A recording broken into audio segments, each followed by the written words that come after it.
হাত নামান। যারা বুঝবে তারা দুনিয়া চাইবে না, কথা ঠিক কিনা? দুনিয়া চাই না, চাই কি? জান্নাত চাই। আমি মাঝে মাঝে, আপনারা জানেন, আমি মাঝে মাঝে গজলও গাই। গজলের ভিতরে আমার একটি গজলও আছে এরকম, আল্লাহর কাছে বলি, চাইবো না জান্নাত তোমার কাছে, বলবো না হুর পরি নহর দিও, চাই শুধু আমি তোমার কাছে, আমায় করে নিও তোমার প্রিয়। ঠিক না? যদি আল্লাহর কাছে আল্লাহরে পাই, আমার নহরের কোনো কাজ হবে? লাভ আছে? কোনো লাভ নাই। আমার আল্লাহ আমার জন্য যথেষ্ট, আলহামদুলিল্লাহ। এরপরে কোরআনের আয়াত অনুধাবন করে পড়তে হবে। এবার বলেন তো, এখানে যারা বসে আছেন সহি শুদ্ধভাবে কোরআন পড়তে পারেন কে কে? হাত তুলেন। আমরা তো সবাই মুসলমান। কথা বলতে আবার পেছনে কথা বলেন না দয়া করে। কোরআন পড়তে পারেন এরকম একজন হাত তুলে দেখান যে সহি শুদ্ধভাবে কোরআন পড়তে পারে। পারেন? এবার আসেন, দেখেন আমরা জাহান্নামী না জান্নাতি এখনই বলে দিচ্ছি। আল্লাহ পাক পবিত্র কোরআনের ভিতরে সূরা ফাতিহার প্রথম সূরা, তাই না? প্রথম সূরা আল হামদু শব্দটা কি? আমার সাথে একটু সবাই বলেন আল। এটা একটু তো সবাই পারি, সবাই পড়েন তো আল। আরেকবার, আরেকবার। আচ্ছা, পড়েছেন? এটা ঠিক নাকি ব্যাঠিক? এবার ভালো করে বুঝেন। এবার হাতটা সবাই, এই হাতটা মুখের সামনে নেন সবাই সবাই। কেউ লজ্জা পাওয়ার কিছু নেই, এটা আমি শিখাচ্ছি, আপনাদেরকে শিখিয়ে যাচ্ছি, এটা মনে রাখবেন। আপনারা এবার পড়েন তো আলহামদুলিল্লাহ, জোরে পড়েন। আরেকবার। আচ্ছা, এই হাতের তালুর ভিতরে বাতাস লাগছে কার কার? বাতাস লাগছে কার কার লাগছে? হাত তুলেন, হাত নামান। এবার আসেন, আমার কথা শুনেন। আপনারা যেটা পড়ছেন না আলহামদুলিল্লাহ, এটা শব্দের অর্থ হচ্ছে সকল ময়লা আবর্জনা লিল্লাহি রাব্বিল আলামিন, আল্লাহর জন্য। নাউজুবিল্লাহ পড়েন, আরো জোরে পড়েন নাউজুবিল্লাহ। কেউ যদি পড়ে আলহামদুলিল্লাহি রাব্বিল আলামিন, এর অর্থ হয়ে যায় সকল ময়লা আবর্জনা আল্লাহর জন্য। হুজুর নাউজুবিল্লাহ বলবেন না? আরেকবার। আরবি হরফে হা কয়টা? দুইটা। একটা হচ্ছে হাই হত্তি, যেটা কণ্ঠনালীর মাঝখান থেকে আসে, আর একটা হচ্ছে হাই হাওয়াজ, আর একটা গলার ভেতর থেকে একবার শেষ থেকে আসে। হা আলহামদু, আলহামদু একটা হচ্ছে, এটা হচ্ছে আলহামদু। যাদের হাওয়ার ভিতরে সমস্যা আছে তাদের কোরআনের অর্থ চেঞ্জ হয়ে যাচ্ছে। ভাইরা আমার, পুরো অর্থ চেঞ্জ। আপনি কোরআন পড়ছেন, আপনি অর্থ বিকৃত করে দিচ্ছেন।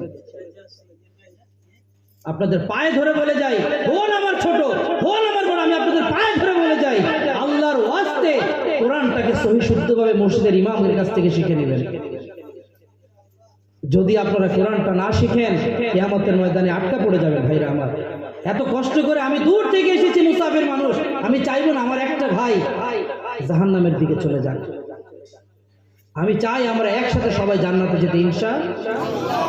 কোরআন শিখবেন তো? সহি শুদ্ধভাবে শিখবেন তো?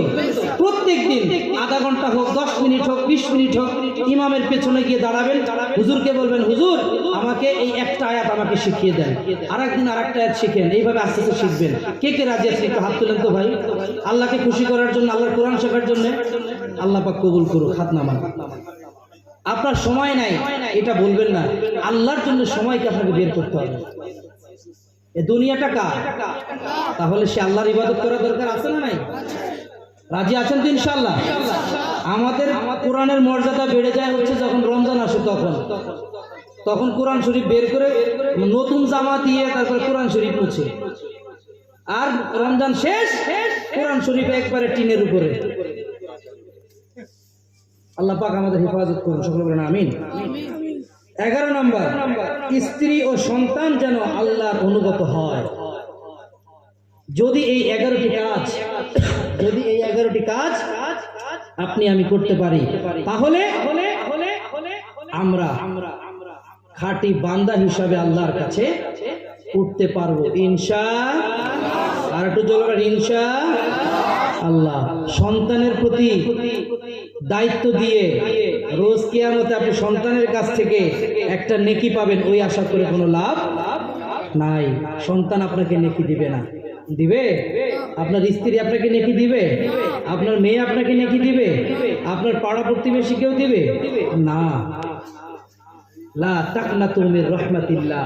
আল্লাহ বলছেন, বান্দারে, যদি তোর রহমত পেতে হয়, যদি দয়া পেতে হয়, তাহলে আমি আল্লাহর কাছে মাপ চা, আমার কাছে ক্ষমা চা।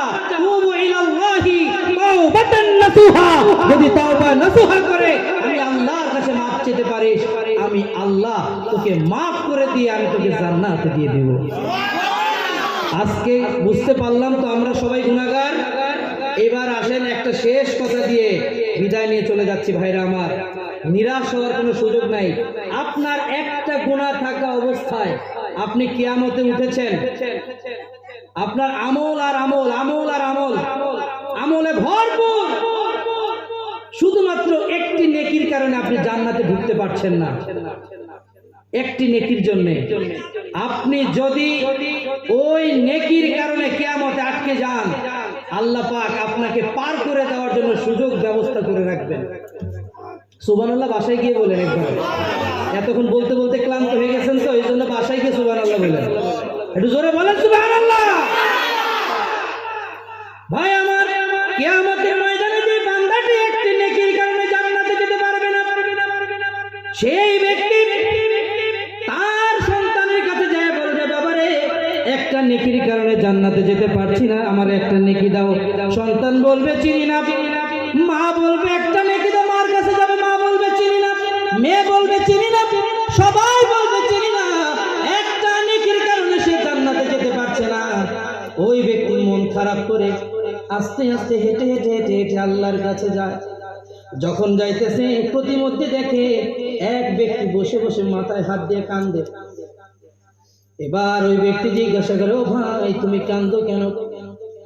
বসা ব্যক্তি, মাথায় হাত দেওয়া ব্যক্তি বলে, ভাই আমার, যখন তুমি জিজ্ঞাসা করছো তখন শুনে নাও। আমার সারা জীবন আমি গুনাহ করেছি, একটা নেকি আমি মাত্র পেয়েছি, আর সব হলো আমার গুনাহ। একজনের কাছে একটা নেকির কারণে জান্নাতে যেতে পারে না, আর একজনের কাছে সব গুনাহ মাত্র একটা নেকি। এবার বলে, ভাই তুমি কান্দো কেন? বসা ব্যক্তি প্রশ্ন করার পরে দাঁড়ানো ব্যক্তি বলে, ভাই রে, আমার তো অনেকগুলা নেকি, শুধুমাত্র একটা নেকির কারণে আমি জান্নাতে যেতে পারছি না। এবার বসা ব্যক্তি চিন্তা করে মনে মনে, আমার তো সব গুনাহ, একটা মাত্র নেকি, এই একটা মাত্র নেকি নিয়ে তো আমি জান্নাতে যেতে পারবো না।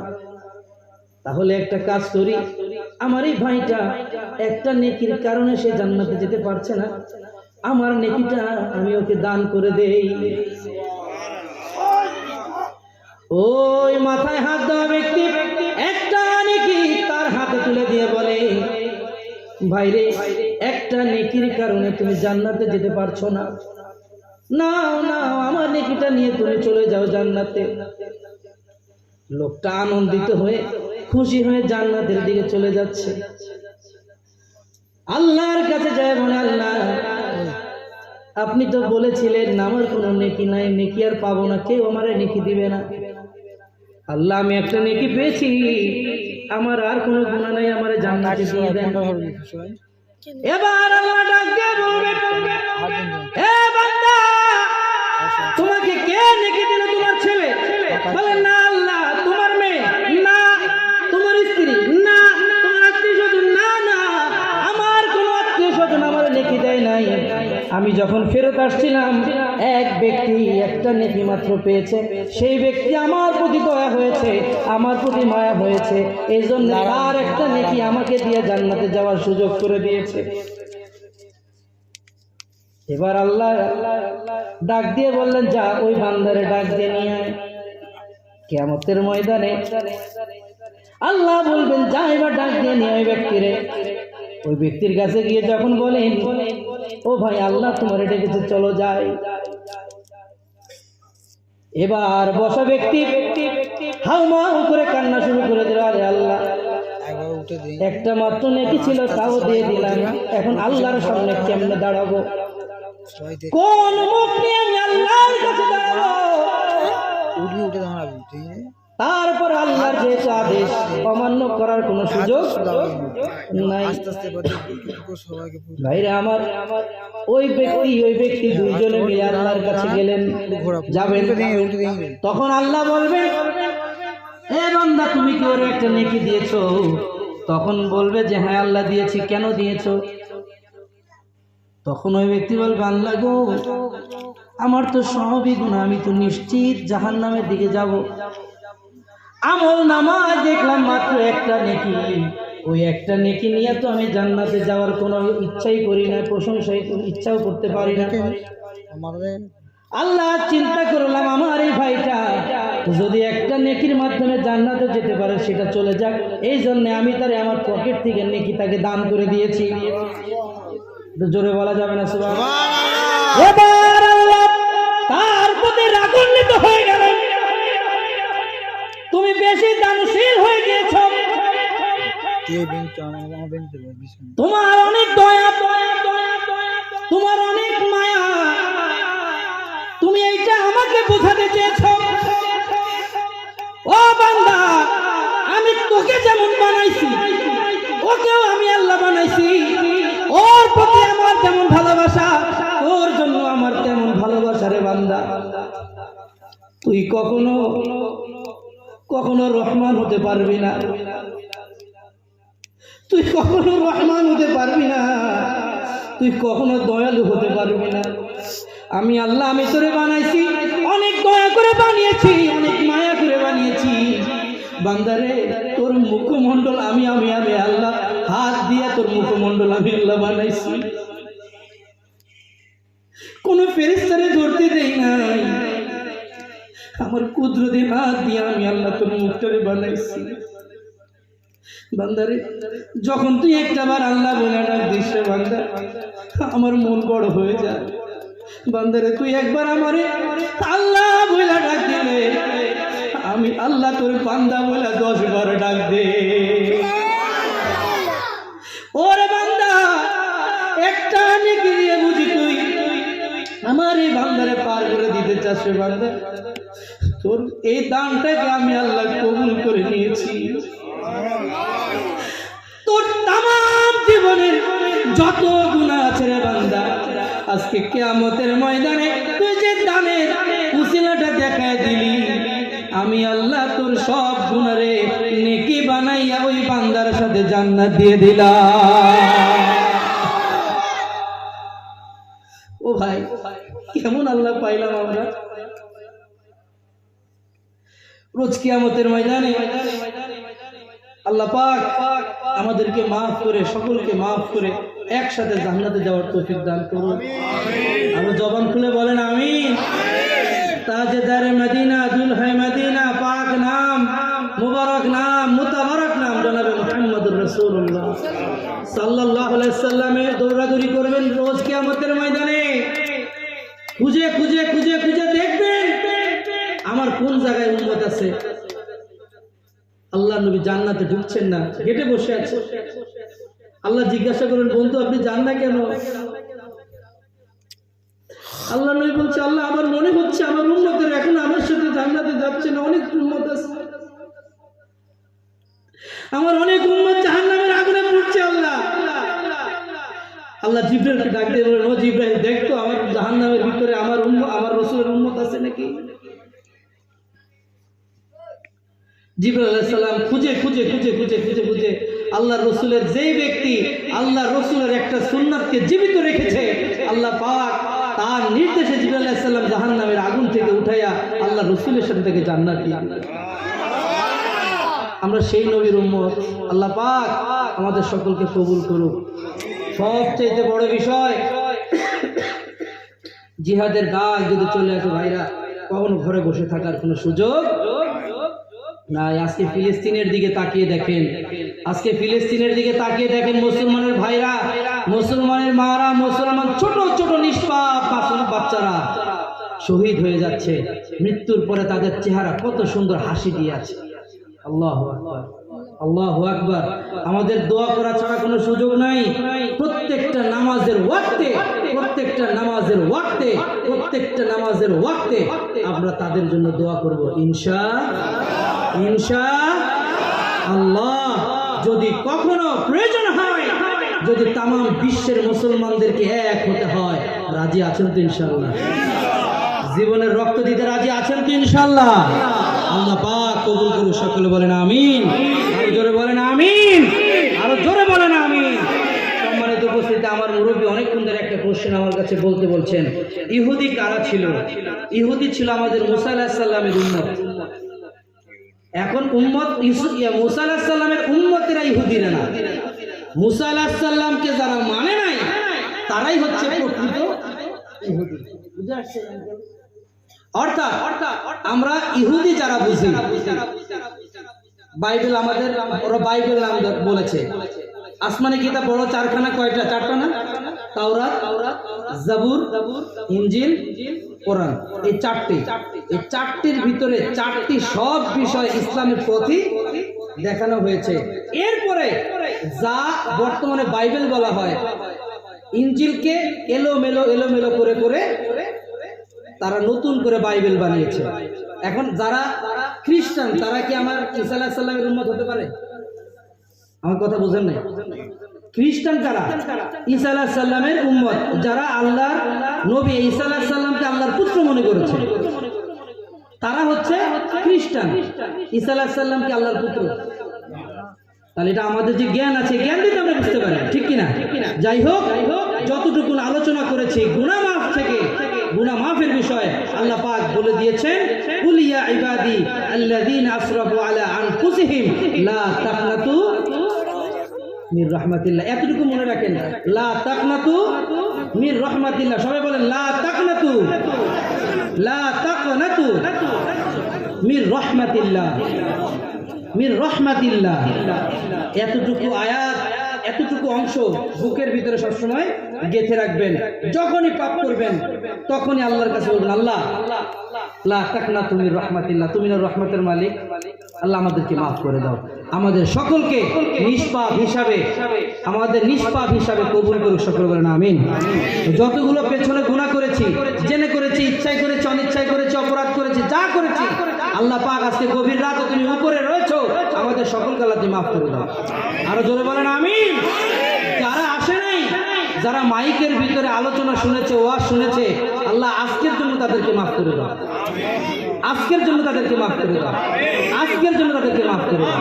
পরবর্তীতে কোনো মাহফিল হলে তারা যেন ঘরের থেকে বের হয়ে মাহফিলে যেতে পারে, সেই তো আজকে আমরা তাদের জন্য করবো ইনশাআল্লাহ। সম্মানিত উপস্থিতি, যতটুকু আলোচনা করেছি, সর্বপ্রথম আপনাদের আমল করার আগে আল্লাহ পাক আমাকে আমল করার তৌফিক দান করুন, আমাকে আমল করার তৌফিক দান করুন। আমি মুসাফির মানুষ, আমি আপনাদেরকে নিয়ে হাত তুলব, আপনারা আমার জন্য দোয়া করবেন, আমি আপনাদের জন্য দোয়া করব। তার কারণ হলো, পরের জন্য করলে কিছু নিজের জন্য করা হয়, আল্লাহ তাআলার তরফ থেকে যাই পাওয়া তার বিনিময়। আপনি আপনার জন্য খালি চাইবেন, স্বার্থপরের মতো আরেকজনের জন্য চাইবেন না, তাহলে কিন্তু আল্লাহ পাক সেই দোয়া কবুল। মনে থাকবে? আলহামদুলিল্লাহ। আসগর ভাই কি আছেন এখানে? জি, কিছু বলবেন? আর হবে না, আর হবে না। এই জন্যে রাত 2:30 বেজেছে, 2:30 মোনাজাত সহ ছিল, আলোচনা 2:30 পর্যন্ত করে দিয়েছে। এখন মোনাজাত আল্লাহ চাইতো না, শুনেন আমি বলি, আল্লাহ চাইতো আরেকবার আসলে, শোনেন আমি মোনাজাত সহ 2.5 ঘন্টা ধরতেছি, তো ভালো করে শোনেন। হ্যাঁ, আপনারা কি আর দাওয়াত দিবেন না আমাকে? দাওয়াত দিলে পরে তো কথা বলতে হবে, একবারে সব নতুন নিয়ে নিলে হবে নাকি?